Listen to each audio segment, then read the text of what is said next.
That was statistically and just the eyeball. I mean, that's the best half of football I've ever seen a Michigan quarterback play. I think the statistics back that up. Yeah, moving and throwing and accuracy and extending plays, all the above. I don't know how you play better than Wilton did. I think there's one throw that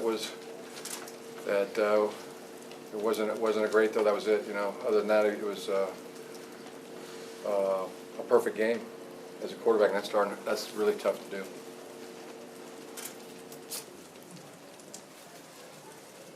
David back here. Oh, all the way in the back, Justin. Hey, Jim. Hey. Congratulations. This team continuing to roll. How much more enjoyment do you get of watching these guys as the season progresses and you see the execution as it is each and every week?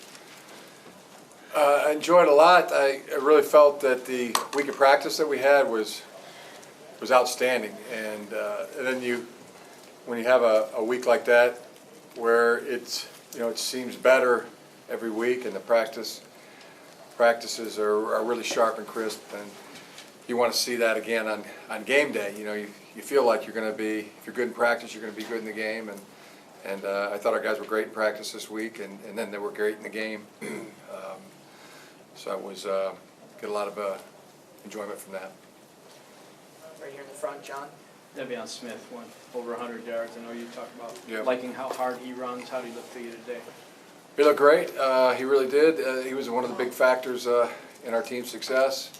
And we didn't punt again in the ball game. I don't know if we've done that before in the season, maybe one or two times. I know. But it was a big part was him. The yards he got after contact were real eye-opening, and he's so tough to get down. And 3 touchdowns, but extending drives and contributing. We had a lot of first downs today, and he contributed to that in a big way. In the middle, Rachel. Clearly the scoreboard reflected, but what was that like for you to coach against DJ Durkin, your former defensive coordinator? What were the emotions that went into it? The normal emotions. Definitely a friend. Watch what he's done at Maryland. He's doing a fantastic job, and what he did for us. I mean, what he did for our football team. I mean, he was a great contributor to our ball club. In the front right, Coach Nick. Hey, Jim. Did you guys want to get JU going early in this game? Was that a plan at all, or was that just him making things happen? It was just him making things happen, and there wasn't a plan to feed JU. But it's been a really interesting dynamic. I would say this. I mean, here's the greatest share of it. Really is. I thought there were a time last year when JU was playing great. Amar became the beneficiary of that in games last year, and then Amar would have a big game. So it's probably no coincidence. Amar's been doing some great things. Last week had a big game, 11-catch game, and over 100 yards, and then JU becomes the beneficiary of that. So it's a real luxury, to have 2 great receivers like Amar Darboh and JU Chesson. So I think that's the biggest factor. Coach, all the way over on your left here, Rodney. Coach, speaking of receivers, you have a tight end by the name of Jake Butt. He broke a record today. Yeah. Can you talk about that? Everybody in the locker room was really happy for Jake's Butt's success.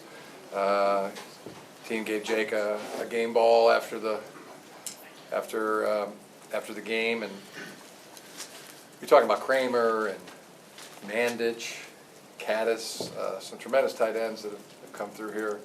I know I'm leaving some out, but most catches, most yards in the history of Michigan football for a tight end is a great accomplishment. Coach, you've said in the past that you hope Peppers gets Heisman consideration. As we know, there's kind of a little bit of a bias maybe into voting towards flashy offensive stats. Had a good game today, had a few good runs on offense as well, but I'm wondering if you ever feel an obligation or a temptation to try to feature him in flashy offensive plays for that purpose. Well, I mean, it's just happening organically, right? I mean, it's just happened el natural with Jabril Peppers because, you know, he does so much. He does, you know, he's making tackles from the linebacker position. He's blitzing, he's covering, he's returning kicks, returning punts, he's playing quarterback, he's playing receiver, he's playing tailback. You know, he's so involved that it's, you know, it doesn't have to be a forced thing. It's el natural. And you might also want to look at the quarterback too. You know, in considering his, you know, where does he rate? The way he's been playing all season. Maybe it's time to throw his hat into the ring. Coach, we'll come all the way up to the front here, Chris. Coach Drake Harris is starting to get targeted a little bit more as he's elevated his game in practice, and did you think that was a good call on the push-up there?